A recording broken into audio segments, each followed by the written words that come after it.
Alrighty, how is everyone doing today? Welcome to my channel. This channel's for educational purposes, and we check into great theories and concepts and discoveries that you might not be familiar with. And that's probably because they've been suppressed. Things that powers that be, the globalists, are trying to keep from you, trying to shield from you, uh,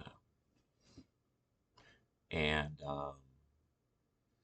they recognize that these are things that could really change your life, could really improve your life in terms of your better spiritual, mental, and physical health.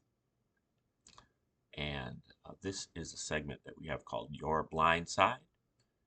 This is targeted at the patriots and the diggers and annas out there. And I'm not exactly one of you, but I have great sympathy and appreciation for what you've done. And um, I'm encouraging you to continue, uh, but to slightly redeploy. This fight against the globalists, in my opinion, is over. We have defeated the globalists, but that means that there's another step, and that's, the first step in the golden age, so called. We need to really break that down. What is the golden age? The boss has got all kinds of gold stuff all over the place. And, to a certain extent, we're talking about the precious metal. And he's been touting silver as well. Uh, you know, but I'm not giving any financial advice, but I think either one of those would be suitable for your money, especially the silver. But gold uh, in Latin is Flavian. Those are the names of the emperors of the late first century, the Flavian dynasty of Caesars. That's Emperor Vespasian and his two sons, Emperors Titus and Domitian, from 69 until 96 AD. And they did a lot of things that Trump is. Titus is he basically uh, destroyed Jerusalem in the war between the Romans and the Jews in 70 AD, and they looted the temple there and took out all the gold and all the wealth, all the precious books and lore of the Jews, and repurposed it. Brought many of the Jews to Rome to be slaves and to be uh, entertainment for the gladiator shows. Uh, but Titus built that Arc de Triomphe, or Arc of Triumph. I believe they have their triumph there, where they drag the uh, opposing military side through the streets by their hair and ridicule them and throw things at them before they execute them. So Trump is going to be trying to build one of these arcs, I believe. Um, but the thing that the Flavian emperors did that is not being talked about, except by me, and I mean, the scholars who have done the work, talking about it, but not in this community. And I think this is the community that needs to hear it the most, is that the Flavians were the true authors of the New Testament. They are the ones who created the New Testament and created Jesus, created the story of Jesus. And he was created as a psychological operation against the Jews. They had just gotten done fighting the Jews in this long war, and they did not want a revival of the Jews, or them to be resilient and to come back and fight again. They actually did revolt and fight again way in 132 AD, but that was 60 years later. But what they wanted to do is they wanted to neutralize or tame or domesticate or um, otherwise mellow out the Jews with the Gospels. They knew that the Jews were waiting on a Messiah, but the Messiah that the Jews were waiting for, from their Old Testament books, prophecies, was a military Messiah, one that was going to help them overthrow the Romans. And so instead, the Romans made up a story about a Jewish Messiah who was a Prince of Peace and believed in rendering unto Caesar what is Caesar's, walking the extra mile, turning the other cheek, and also being very negative against the Jews, overturning the tables of the money changers, and yelling and screaming at the Jewish merchants selling small animals at the temple, and calling the Pharisees hypocrites and, you know, uh, vipers, den of vipers or whatever, uh, encouraging his Jewish followers to abandon their families, and some of them actually did in the story. And so this is a tailor-made Jesus for the Romans. And Paul is even more tailor-made to the Romans because he's even more deferential to the Romans and more anti-Jew.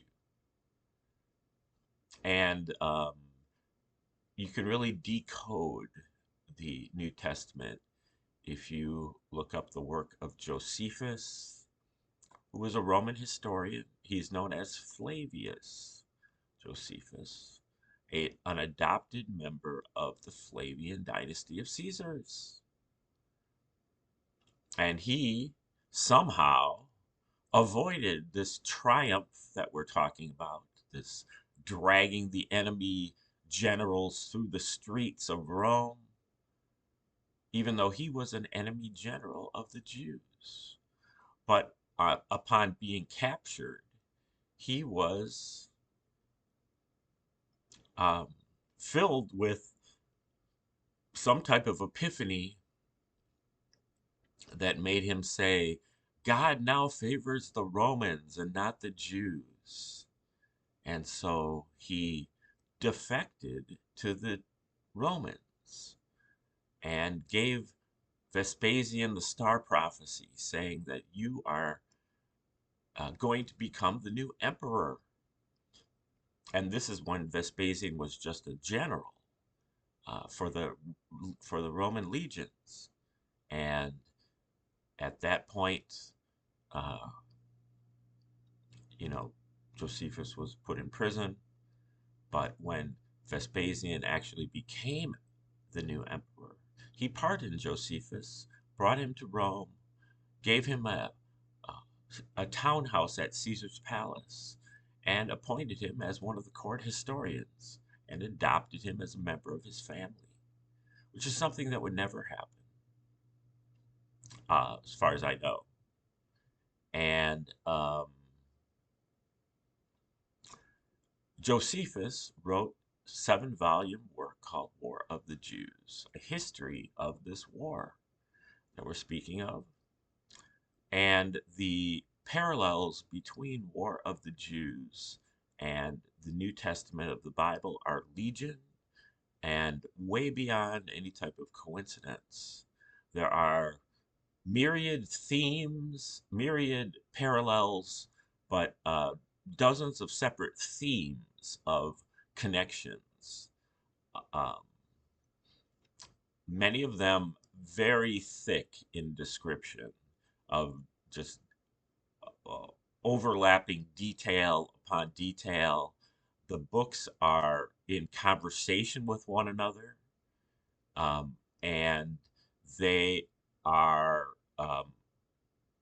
lead you to a message that is utterly derisive and ridiculing and mocking, demeaning of the Jews.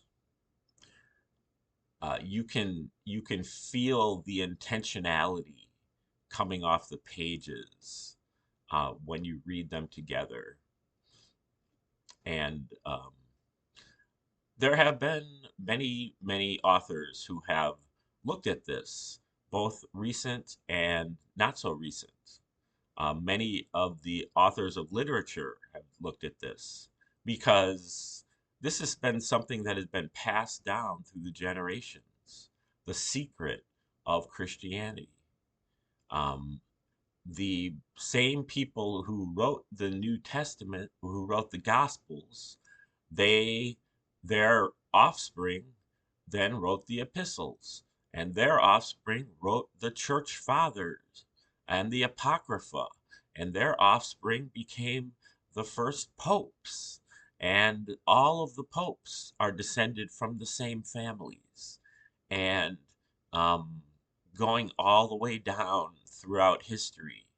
And um, the Jews were eyewitnesses to the creation of Christianity, and they also passed down this eyewitness uh, testimony about the true origins of Christianity to their offspring. And so there is really two separate founts of lore uh, of this general story. A lot of that was passed down through the Talmud, um, the Midrash, um, Mishnah, um, and there are, probably a lot of other sources that I don't know about. They call the Jewish proof texts. So, and many authors of literature were aware of this, but especially William Shakespeare. Every one of his 35 or so plays is on the subject of the fact that the Romans are the true authors of the New Testament. And it was somewhat of a counterattack by the Jews against the Gentiles, the Shakespearean corpus. And Shakespeare, according to author Joseph Atwill and John Hudson, um, they both contend that Shakespeare was really a woman, Jewish woman named Amelia Bassano Lanier. And uh, she is counteracting what the Romans did in Christianity with her Shakespearean plays.